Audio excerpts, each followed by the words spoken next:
Hi friends, ನಮಸ್ಕಾರ. SSAM.377ಗೆ ತಮಗೆಲ್ಲ ಸ್ವಾಗತ. ಶ್ರಾವಣ ಮಾಸದಲ್ಲಿ ಅದರಲ್ಲೂ ನಾಗರ ಪಂಚಮಿ ಹಬ್ಬಕ್ಕೆ ವಿಶೇಷವಾಗಿ ಹಲವಾರು ರೀತಿಯ ಉಂಡೆಗಳನ್ನು ಮಾಡುವುದು ಸಂಪ್ರದಾಯ. ಅದರಲ್ಲಿ ನಾನಿವತ್ತು ಉರಿಗಡಲೆ ಅಥವಾ ಪುಟಾಣಿ ಉಂಡೆನ ಮಾಡಿಕೊಂಡೆ. ಹೇಗೆ ಮಾಡಿದೆ ಅಂತೇಳಿ ನಿಮ್ಮೊಂದಿಗೆ ಶೇರ್ ಮಾಡ್ತಾ ಇದ್ದೀನಿ. ಹಾಗೆಯೇ ಇದಕ್ಕೂ ಮುಂಚೆ ಶೇಂಗಾ ಉಂಡೆ ರೆಸಿಪಿನೂ ಸಹ ಅಪ್ಲೋಡ್ ಮಾಡಿದ್ದೀನಿ. ಇನ್ನೂ ಯಾರಾದರೂ ಆ ವಿಡಿಯೋ ನೋಡಿಲ್ಲ ಅಂದರೆ ನೋಡ್ಕೊಂಬನ್ನಿ. ಬನ್ನಿ ಉರಿಗಡಲೆ ಅಥವಾ ಪುಟಾಣಿ ಉಂಡೆನ ಹೇಗೆ ಮಾಡೋದು ಅಂತ ನೋಡೋಣ.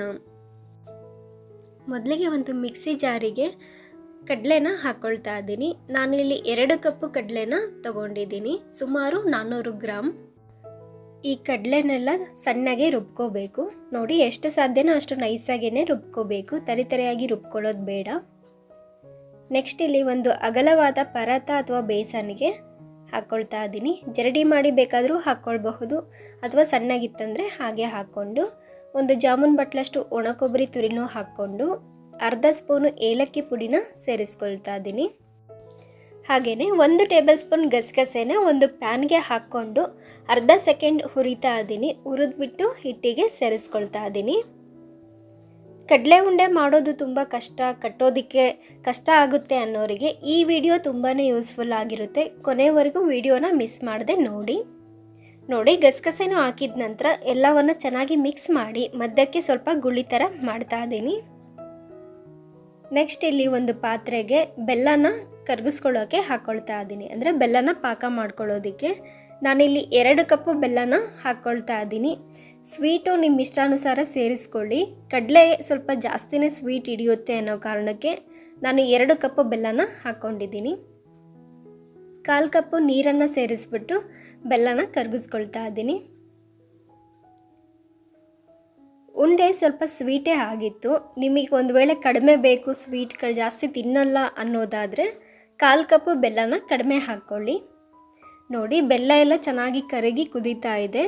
ಈಗ ಪಾಕ ಬರೋವರೆಗೂ ಚೆನ್ನಾಗಿ ಕುದಿಸ್ಕೊಳ್ಳೋಣ. ಬೆಲ್ಲದ ಪಾಕ ರೆಡಿಯಾಗಿದೆ, ನೋಡಿ ತೋರಿಸ್ತೀನಿ. ಒಂದು ಪ್ಲೇಟಿಗೆ ಸ್ವಲ್ಪ ನೀರನ್ನ ಹಾಕ್ಕೊಂಡು ಈ ರೀತಿ ಸ್ವಲ್ಪ ಪಾಕನ ಅದರೊಳಗೆ ಹಾಕಬೇಕು.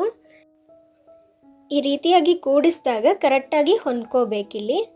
ನಾನು ಈ ರೀತಿಯಾಗಿ ಪಾಕನ ರೆಡಿ ಮಾಡ್ಕೊಂಡಿದ್ದೀನಿ. ತುಂಬ ಗಟ್ಟಿನೂ ಇಲ್ಲ, ಹಾಗೆ ತೆಳುವಾಗಿನೂ ಇಲ್ಲ.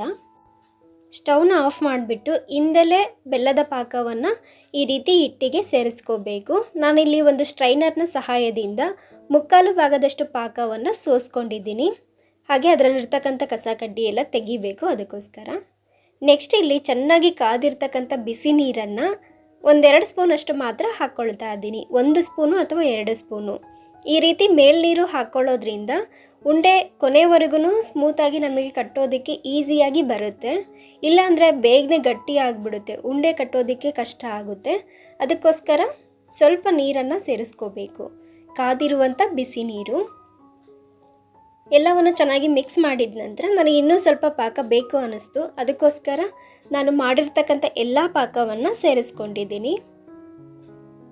ನಿಮಗೆ ಎಷ್ಟು ಬೇಕೋ ಅಷ್ಟು ನೋಡಿಕೊಂಡು ಸೇರಿಸ್ಕೊಳ್ಬಹುದು. ಮತ್ತೆ ಎಲ್ಲವನ್ನು ಚೆನ್ನಾಗಿ ಮಿಕ್ಸ್ ಮಾಡ್ಕೊಳ್ತಾ ಇದ್ದೀನಿ. ಹೀಗೆ ಪಾಕ ಎಲ್ಲ ಕಡೆ ಎಲ್ಲ ಹಿಟ್ಟಿಗೂ ಹೊಂದ್ಕೊಳ್ಳೋ ರೀತಿ ಚೆನ್ನಾಗಿ ಮಿಕ್ಸ್ ಮಾಡ್ಕೊಂಡ ನಂತರ ಸ್ವಲ್ಪ ಒಂದು ಬೌಲಲ್ಲಿ ನೀರು ಅಥವಾ ತುಪ್ಪನ ತಗೊಳ್ಳಿ.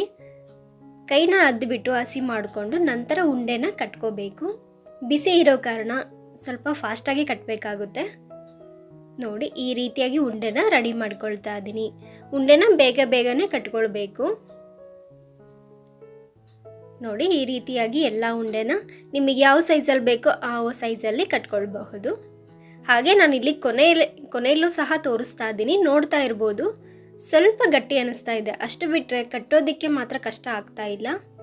ನೋಡ್ತಾ ಇರ್ಬೋದು ಎಷ್ಟು ಚೆನ್ನಾಗಿ ಉಂಡೆ ಬರ್ತಾ ಇದ್ದಾವೆ ಅಂತ. ಕೊನೆವರೆಗೂ ಕೂಡ ನಾವು ಮೇಲ್ನೀರು ಹಾಕಿದ್ವಲ್ಲ, ಅದೇ ಕಾರಣಕ್ಕೆ ಈ ರೀತಿಯಾಗಿ ಉಂಡೆ ಪೂರ್ತಿ ಮುಗಿಯೋವರೆಗೂ ಎಲ್ಲಿ ಪಾಕ ಗಟ್ಟಿ ಆಗೋದಿಲ್ಲ, ಉಂಡೆ ಕಟ್ಟೋದಕ್ಕೆ ಕಷ್ಟ ಆಗೋದಿಲ್ಲ. ನೋಡಿ, ಕೊನೆ ಉಂಡೆನೂ ಸಹ ಮಾಡಿ ತೋರಿಸ್ತಾ ಇದ್ದೀನಿ. ಈ ರೀತಿಯಾಗಿ ನಮಗೆ ಉಂಡೆ ಬಂದಿದೆ. ಒಂದು ವೇಳೆ ತೆಳುವಾಗಿಬಿಟ್ಟು ಹರಳ್ಕೊಂಡಿತ್ತು ಉಂಡೆ ಅಂತಂದರೆ ಇನ್ನೊಮ್ಮೆ ಮತ್ತೆ ಅದೇ ಉಂಡೆನ ತೊಗೊಂಡ್ಬಿಟ್ಟು ಮತ್ತೆ ಗಟ್ಟಿಗೆ ಈ ರೀತಿ ರೌಂಡಾಗಿ ಮಾಡ್ತಾ ಇದ್ದೀನಿ. ನೋಡ್ತಾ ಇರ್ಬೋದು.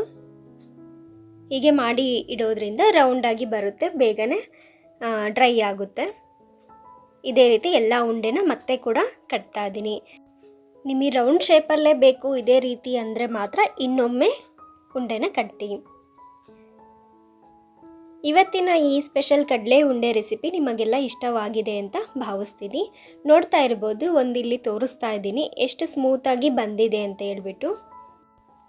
ಸ್ವೀಟಾಗಿ ಮೃದುವಾದ ತುಂಬಾ ಟೇಸ್ಟಿಯಾಗಿರ್ತಕ್ಕಂಥ ಕಡಲೆ ಉಂಡೆ ನಿಮಗೆಲ್ಲ ಇಷ್ಟವಾಗಿದ್ದಲ್ಲಿ ಪ್ಲೀಸ್ ಲೈಕ್ ಮಾಡಿ, ಶೇರ್ ಮಾಡಿ, ಕಮೆಂಟ್ ಮಾಡಿ. ಇನ್ನೂ ಯಾರಾದರೂ ಸಬ್ಸ್ಕ್ರೈಬ್ ಮಾಡಿಲ್ಲ ಅಂದರೆ ಸಬ್ಸ್ಕ್ರೈಬ್ ಮಾಡಿ, ಸಪೋರ್ಟ್ ಮಾಡಿ. Thank you for watching.